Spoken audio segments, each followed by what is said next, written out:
লন্ডনের টাওয়ার হ্যামলেটসে বসবাসরত এক বাংলাদেশি প্রবাসীকে কাউন্সিল ফ্ল্যাটে অনুমতি ছাড়া বাইরের লোক রাখার অভিযোগে ২৮০০ পাউন্ড জরিমানা করেছে স্থানীয় কাউন্সিল। সম্প্রতি বাংলাদেশ থেকে সদ্য স্টুডেন্ট ভিসায় আসা এক তরুণী, যিনি ভুক্তভোগী প্রবাসীর খুব কাছের এক বন্ধুর মেয়ে, লন্ডনে আসার পর তার বিশ্ববিদ্যালয়ের হল বা ছাত্রাবাসে জায়গা পাননি। প্রবাসী জানান, ওর বাবা আমার খুব ভালো বন্ধু, মেয়েটি একেবারে নতুন এসেছিল, থাকার মতো কোনো জায়গা ছিল না, তাই আমি বলেছিলাম আপাতত আমার বাসাতেই থাকুক কিছুদিন। কিন্তু সেই ছোট সিদ্ধান্ত যে এত বড় বিপদ ডেকে আনবে তা আমি ভাবিনি। ঘটনার দিন ছিল বুধবার।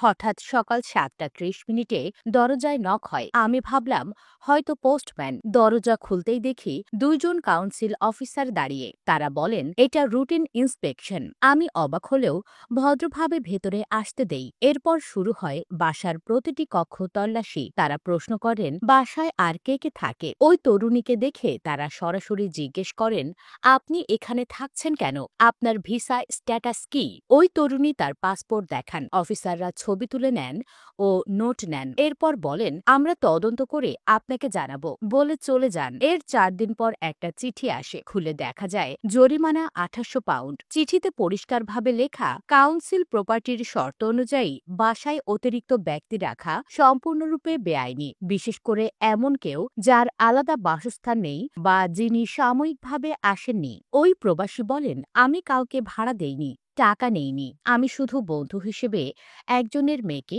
কয়েকদিন থাকার সুযোগ দিয়েছি। কাউন্সিল এটাকে প্রপার্টি মিস ইউজ বলছে। আমি জানতামই না যে কাউকে ৫ থেকে ৬ দিন রাখলেও এত বড় শাস্তি হবে। তিনি আরো বলেন, অনেকেই তাদের আত্মীয় বন্ধুদের এইভাবে সাহায্য করেন। আমার মতো অনেকেই হয়তো জানেন না যে কাউন্সিল ফ্ল্যাটে এই রকম অতিথি রাখাও নিয়মভঙ্গ। স্থানীয় কাউন্সিলের এক মুখপাত্র জানান, কাউন্সিল প্রপার্টি সরকার অনুমোদিত বাসস্থান, যেটার নির্দিষ্ট চুক্তি ও নিয়ম রয়েছে। সেখানে যারা বাস করবেন তাদের নাম আগে থেকেই লিস্টে থাকতে হয়। হঠাৎ কাউকে এনে রাখা, তা সে ১ সপ্তাহ হোক বা ১ মাস, আইনের চোখে বেআইনি। এই ঘটনায় স্থানীয় কমিউনিটিতে নানান প্রতিক্রিয়া দেখা দিয়েছে। অনেকে বলছেন এটি এক প্রকার মানবিক সহানুভূতির শাস্তি, আবার কেউ কেউ এটিকে আইন না মানার ফল হিসেবে দেখছেন। মাহমুদ রানা নামে একজন মন্তব্য করেন, সাহায্য করা ভালো, কিন্তু নিজের বাসার চুক্তি পড়ে দেখা আরও জরুরি। কাউন্সিল ফ্ল্যাটে